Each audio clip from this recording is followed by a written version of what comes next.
It's Friday, August 2nd, 2024. I'm Albert Mohler, and this is The Briefing, a daily analysis of news and events from a Christian worldview. You know, as you're thinking about worldview significance and where the water hits the wheel, so to speak, in worldview terms, it's hard to come up with an issue of public policy in which these issues are clearer than when it comes to arguments and debates over sex education. And so when you see headlines about sex education, understand that in worldview terms, this represents something of a nexus. And so you have not only questions about marriage and family and sex, and of course the entire LGBTQ revolution and babies and reproduction and contraception, birth control, just go down the whole list. You have the entire debate over morality, and in particular sexual morality, and that intersects with children, teenagers, young adults, sex education. It's hard to imagine an issue when it comes to, say, the schools that would be more explosive. And of course, it is explosive. All that becomes clear when you consider that just this week, National Public Radio, NPR, granted more liberal than even many others in the mainstream media, NPR ran a report on Morning Edition of the 30th anniversary of the abstinence movement in terms of sex education for teenagers. Now, that 30-year anniversary is somewhat arbitrary, but it has to do with an event there in the nation's capital for the True Love Waits campaign that 30 years ago, and ongoingly, by the way, it was a major project undertaken by some leaders in the Southern Baptist Convention, although it spread to many other evangelical groups as well. Magnolia McKay, reporting for NPR's Morning Edition, tells us, quote, on July 29, 1994, thousands of teenagers gathered in Washington, D.C. to tell the nation about their pledge to remain sexually abstinent until marriage.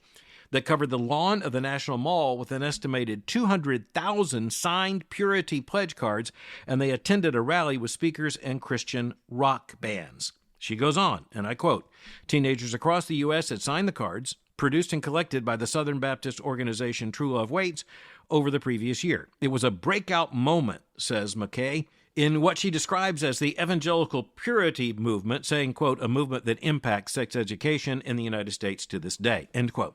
Okay, let me tell you what's going on here. This NPR report is basically reporting on the 30th anniversary of the True Love Waits rally there in Washington, D.C., about the birth of the abstinence movement and the movement for abstinence-only sex education, and she's writing about it because she sees it clearly as the 30th anniversary of a big problem. So this is very clearly a negative report, but it does concede the fact that the abstinence movement, when it really did all of a sudden explode on the scene, she dates it to 30 years ago this week, that when the issue did explode on the scene, it came with an awful lot of support from an awful lot of teenagers. And of course, beyond that, an awful lot of parents, an awful lot of pastors, an awful lot of churches, and what really bothers the people on the left in the sex education question, an awful lot of state legislators as well. Because even right now, you have a situation in which abstinence-only sex education is the policy of sex education in the public schools in some states. And that infuriates the left. That's an understatement. It infuriates the left beyond language that I have available to me. It is really a situation in which the left is driven insane because of their commitment to what they call comprehensive sex education. Now, here's the thing.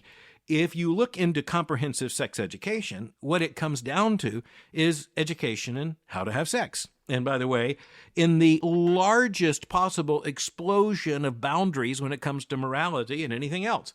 Now, here's what's interesting when I reflect on this. 30 years after 1994, I don't think most American parents are unaware of this. Or if they are unaware of it, they're kind of criminally unaware. Because this issue is so big in terms of media coverage, it is so central to the efforts of the cultural left. It is opposed so loudly, even as you see in some figures cited, in this article. We're really looking at the fact that if you don't know this is a big debate, then you've been kind of missing on this important issue for about 30 years. Maybe that 30-year anniversary is something of a wake-up call. Now, looking at this report at National Public Radio, a couple of things come immediately to mind. Number one, the very idea of sexual abstinence appears to be an exotic idea. And so as you're looking at something like the True Love Waits movement, it really does kind of upset the apple cart on the progressive side because they don't think this way, and it's very hard for them to imagine that anyone thinks this way. The second thing that comes to me when I start looking at this kind of report is They're dating this to 30 years ago, as if Christians changed our policy on extramarital sex or sex before marriage 30 years ago, as if Christians all of a sudden came up with what's described as sexual abstinence as an idea. What's really interesting is that if you look at church history, this is one of the issues that even ancient peoples recognize, and this is coming to us with unquestioned historical documentation. You even had people who were figures in the Roman Empire during the early centuries of the Christian church who said, basically, they live by a different set of sexual rules. Yes, we do. And by the way, let's be clear about something else. Throughout the history of the Christian church, and we're talking here about, let's just say, roughly 2,000 years, until very recent times, there is no one who with a straight face would have said that either in the Old Testament or the New, there is any biblical legitimacy to any sex outside marriage as the union of a man and a woman. And so you look at that and you recognize this isn't just a Christian affirmation. This is a biblical affirmation that is deeply grounded, as old as the Bible, as old as the book of Genesis. And so, yes, we're looking at the fact that nonetheless, in the year 2024, 30 years after 1994, sexual abstinence appears to be even more radical or even more weird when it comes to so many on the cultural left. And it's not just that they hold a different position. It is increasingly that they see a position that would use words like abstinence or purity or holiness. They see that as a bizarre position that must be reflected by some kind of weird subculture in the United States. Maybe we better send anthropologists to try to figure these people out. Now remember, there were about 200,000 of these commitment cards that were put there on the National Mall. It's quite an impressive photograph. It's overwhelming in terms of the physicality of all those cards, all those young people and their True Love Waits t-shirts. But then NPR reports that the cards said, quote, "Believing that true love waits, I make a commitment to God, myself, my family, those I date, my future mate, and my future children to be sexually pure from today until the day I enter a covenant marriage relationship," end quote. Now, again, this is not a pledge that, so far as I know, was ever written in exactly these terms at any point in church history, from the earliest church until, say, 1994. But the point I want to make is that is the moral consensus. That is the moral understanding. Those are the moral principles that shaped Christianity from the beginning. And before they shaped Christianity, they shaped biblical Israel. But here's something else to notice. When you look at this, the report is going to act as if this is a very odd idea. And there's another agenda going on in this NPR report, and that is to say that, gladly on the left, there are those who are trying to get rid of abstinence-only sex education in states. One of the groups cited here is SECUS, which is a very liberal organization that defines sex education in very progressive ways. And of course, they rate the states. They give a report card to states based upon what kind of sex education they have in the public schools. And again, that's presented as a completely sane approach, unlike the weird Southern Baptists and their True Love Waits program. Now, again, I want to be clear. I'm not saying NPR is a conspiracy that's plotting against conservative Christians. I'm just saying it comes from a far more liberal position. And when you operate out of their worldview, the very idea of sexual abstinence is, intellectually questionable. And of course, largely morally objectionable. It's also interesting that when you look at this report, a woman is cited who is identified as having, as a teenager, been involved in True Love Waits. She has rethought the equation when it comes to where she stands now and with her own children. I'm not going to mention her name, but I'm going to read this from the report. Quote, "She wants her two kids to have better relationships with their bodies, to talk about the feelings they're having without shame." Quote, this is the woman speaking, "If you can access that inner wisdom, then as far as I'm concerned, you can live a really beautiful, free life. And that's what I want for them with sexuality and with everything," end quote. I just want to state that there's some very, maybe even accidental honesty that becomes revealed there. And that's the contrast between, the very idea of sexual purity based in Scripture and what she refers to as accessing inner wisdom. that leads to a beautiful, free life, end quote. So the clash of worldviews continues, and sex education is one of the places where it continues. But before turning to questions, I want to say that sex education happens in various ways, and it's not only an issue when it comes to the curriculum in the public schools, it's also about the preoccupations of our culture, and that's where it's very important to say that when we think about how sex education has changed in the United States over the course of, say, the last several decades, it's not just True Love Waits, it is also Dr. Ruth. Dr. Ruth Westheimer died on July the 12th at age 96, and she was one of the most influential people in the United States when it comes to the revolution in sexual morality over the course of the last several decades. I didn't know until reading obituary reflections on Dr. Ruth that she, as a child, as a 10-year-old, was actually part of the Kindertransport. And that was a process of saving the lives of some Jewish children from the European continent against the Nazi threat, taking them first to Great Britain, but also eventually, as Dr. Ruth came to the United States.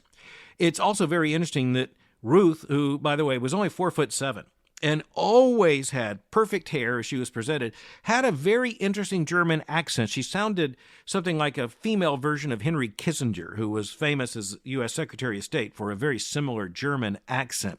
It came with a certain sense of very heavy culture and cultural authority.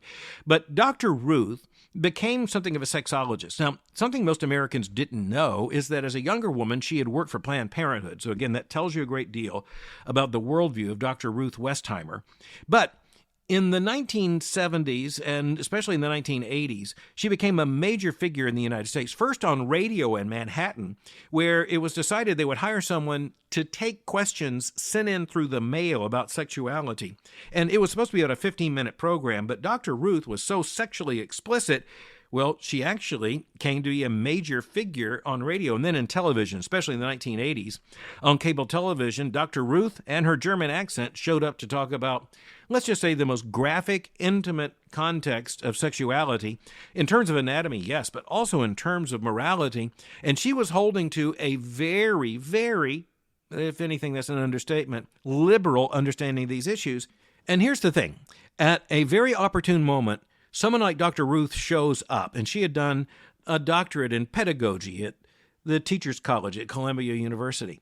And so she had a background where she was able to have the authority of Dr. Ruth, and all of a sudden, with her ability to discuss these things, and frankly, her willingness to be so graphic in that interesting package, with her conventional hair and her German accent, she became a major engine of a vast transformation in sexual morality in the United States. And it just reminds us sometimes that the left is not wrong when it comes to their theory of transgression. So let's just think about it for a moment before we turn to questions. Transgression is the left's effort to say, if you talk about things, they become more morally possible in the minds of people. You transgress, but you know what? You take, say, 5 steps forward, and then, you get caught. You take 2 steps back. You're still 3 steps forward. You wait a short amount of time. You take another 5 steps. Next thing, you only have to take 1 step backward. You just keep moving forward. That is the strategy of the left.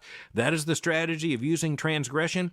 Dr. Ruth, who died again, July the 12th, at age 96, she was a package, a powerful package that came at just the opportune moment in American culture to become a major figure in the liberalization of sexual morality in the United States. So there it is. Sometimes this comes packaged as sex education. Sometimes it comes packaged as even entertainment in the form of Dr. Ruth. All right, let's turn to questions. Some really interesting questions sent in. Matt wrote in to ask, do you think the political influence of the religious right over the past 30 to 40 years has caused a chasm between Christians and the political left? He says, I'm concerned that the association with conservatism and Christianity is going to influence the left to remove our religious freedoms. Should this be a concern for the church moving forward? Well, Matt, it should be a concern because I think you're onto something real here.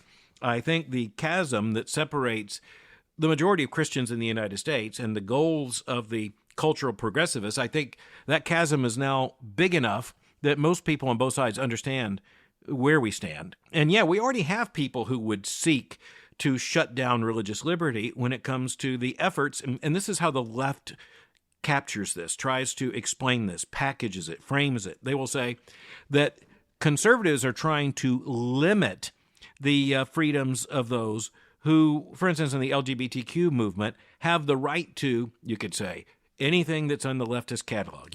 Marry, adopt children, you just get on the list. Or for that matter, just present their lifestyles, demanding that there be moral equivalence with marriage as a union of a man and a woman. And for that matter, just overthrow all sexual morality because, yeah, sexual morality is oppressive. It's intended to be. It's intended to oppress the things that are wrong and to honor that which is right.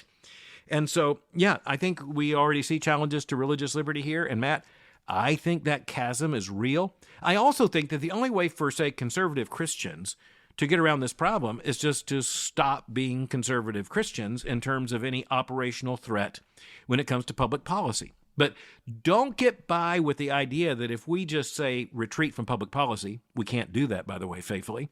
But don't think for a moment that if we retreat from public policy, they're going to leave us safe in our private lives. They want to determine how we raise our children. They want to set the criteria for who is and is not an acceptable parent. You look at the trans issue right now when it comes to teenagers, look at the fact that very real living Christian parents have had their parental rights and authority assaulted by, and in some cases violated by, state and government authorities. All right, next, Stephen wrote in to ask, how can pro-life Christians continue to justify supporting President Trump in light of the recent revisions to the Republican platform? He goes on, a little commentary here, and he says, at best, this platform demonstrates cowardice and complacency. At worst, it is a pro-choice platform, end quote. Well, I want to say, Stephen, I'm very disappointed in the platform. I indicated that to platform authorities before it was adopted. I've made that just as an argument about as publicly as I know to make it, and I'm not going to stop making it. On the other hand, and especially after the shift from Joe Biden to Kamala Harris, it's really clear that there still is a chasm between the Republican Party and the Democratic Party when it comes to, say, let's just one dimension. So let's just say this. The Republican platform is a step back. It is not as specific. It has taken out some pro-life principles and statements that I think should be there, and I'm going to work very hard to get back in a Republican platform. But I am looking at the fact that the Republican platform still cites the 14th Amendment, something very important in terms of human rights. And it's a very clear opening for the pro-life movement to use that argument against abortion.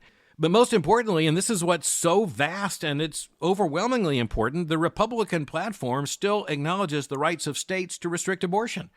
And that's absolutely vital. I mean, that's what we worked for a half century in terms of the reversal of Roe. Before Roe, the issue was in the states. It's now back to the states, and that means that at least more than half of the states have some meaningful restrictions on abortion, and in some states, such as my own, it's very difficult and not impossible for legal abortion to exist. The Democratic Party is calling for the reimposition, at the very least, of Roe. Like I'm saying, they actually won't be satisfied even with Roe, but that would make it impossible for any state to have meaningful restrictions against abortion. As is possible now. So you're still looking at a chasm between these two parties. And by the way, you're also looking at a chasm when it comes to issues like taxpayer support for abortion or the future of the Hyde Amendment. So it'll be very interesting if the Republican ticket is elected. It's going to be very interesting. I can at least hope substantially that there will be continued support for and a demand for the Hyde Amendment that prevents taxpayers from being forced to pay for abortion. And I think when you look at the record of Donald Trump, and especially with 3 Supreme Court justices, and you look at the record of J.D. Vance on the issue of abortion, very strong pro-life position. And I can only hope that that's going to make a difference if they are elected and are in the White House. I do know exactly what Kamala Harris will do because she has told us what she would do, and the Democratic Party is only going to move even more energetically in a pro-abortion position, and I think that's going to become very clear. So, again, let me be honest. I am furious about the changes made to the Republican platform. Extremely disappointed is an understatement.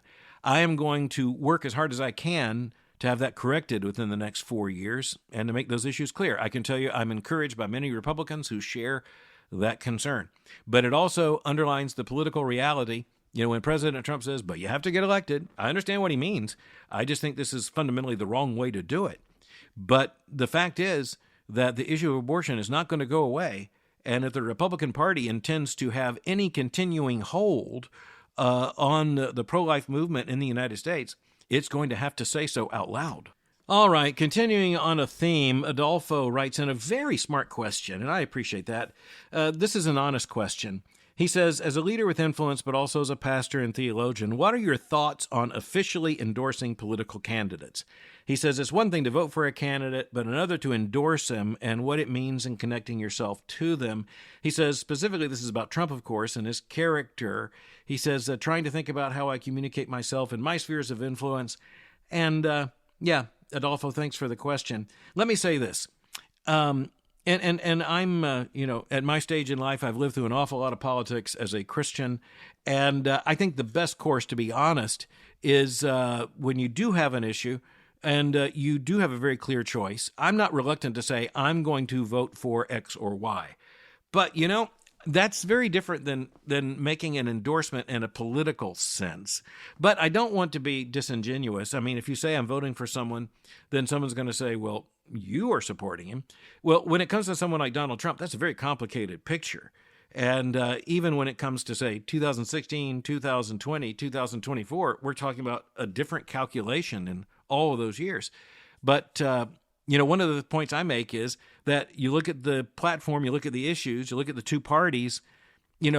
I think most conservative Christians have voted Republican because of those convictions on the moral issues, at least since, say, 1980. I don't think that's going to change.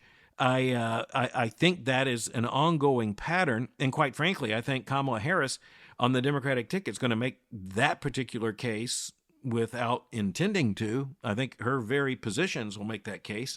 As a Christian, and even as a Christian leader, I don't want to minimize the complexities in all of this. And frankly, day by day, it can be like riding a roller coaster. But you know what? As you look at the parties and you look at these big issues of concern, there's a lot of stability. There's a trajectory. And for the most part, the Democratic Party just keeps moving left on all of these issues into an even less acceptable position. The Republican Party is not where I want it to be on many of these issues, nor is the Republican candidate for president where I want him to be on many of these issues. And that includes character issues, behavior issues, style issues, and yes, some convictional issues, certainly, and policy issues. But there's still a vast chasm between the Democratic Party and the Republican Party on these issues. I think endorsement is a very loaded word these days, and quite frankly, we're talking about a moving situation, and honesty compels us to say, a lot of things can change between now and, well, the close of the business day today. So what shouldn't change are our principles.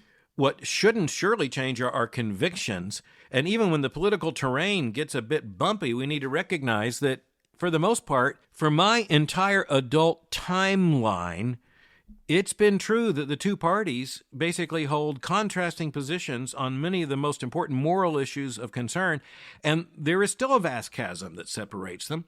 And so I'm not saying that the person at the top of the ticket doesn't matter, but I'm just saying over time, the greater consistency is in the political argument and the party rather than the person. But we are in very difficult terrain, and as Christians, we're going to have to operate by conviction and prayer and with fear and trembling. Well, all right, for today, the closing question comes from a 13-year-old named Samuel. His dad, Charles, wrote in saying that Samuel asked, quote, how did Satan manifest himself when he tempted Jesus in the wilderness? The dad says here, rightly, I told him I didn't think it was in the form of a talking snake, but that I didn't know, end quote. Well, I want to say, Dad, I want to say, Samuel, we don't know exactly the form that the devil took in terms of the temptation of Christ. You think of a text such as in the Gospel of Luke chapter 4, verse 1, Jesus, full of the Holy Spirit, returned from the Jordan and was led around by the Spirit in the wilderness for 40 days, being tempted by the devil. Now, in terms of Christian history, sometimes it's been suggested, and this is based on some Old Testament texts as well, that the devil is a fallen angel, and so might have the appearance of a fallen angel. The fact is that in the New Testament, we're not told what the devil looked like, but the devil is personified, and the devil is speaking. And so just in the terms of our sanctified knowledge here, just based on Scripture, it would appear that the devil appeared to Jesus in the flesh as someone, at least in the flesh, to the extent that the devil was able to use these words in order to tempt Christ. I think I want to say something here. I think there's a principle here, and that is we're not to speculate too much about Satan. We're not to speculate too much about the devil, because that's just giving him more than his due. So, Samuel, I want to say you ask a good question. That's the kind of question that comes from reading the Bible. But, the Scripture doesn't answer all of our questions in that way, because I guess the most important thing I can say is this. Regardless of how the devil appeared, the devil tempted Christ, and Christ responded with absolute obedience to the Father. He did not sin, even when he was facing directly the tempter. That's to be the encouragement and instruction to us. I want to say, Samuel, you're not wrong in asking the question, but that's one of the questions the Scripture just doesn't answer for us in the way we might be curious to ask. That tells us something too, and I really appreciate you and your dad sending in the question. As always, I appreciate your questions. I appreciate the thoughtfulness and so many things to which we will turn as we have opportunity in weeks ahead. Thanks for listening to The Briefing. For more information, go to my website at albertmohler.com. You can send in your questions, by the way, by going to the website or just writing us at mail@albertmohler.com. You can follow me on Twitter or X by going to twitter.com/Albert Mohler. For information on the Southern Baptist Theological Seminary, go to sbts.edu.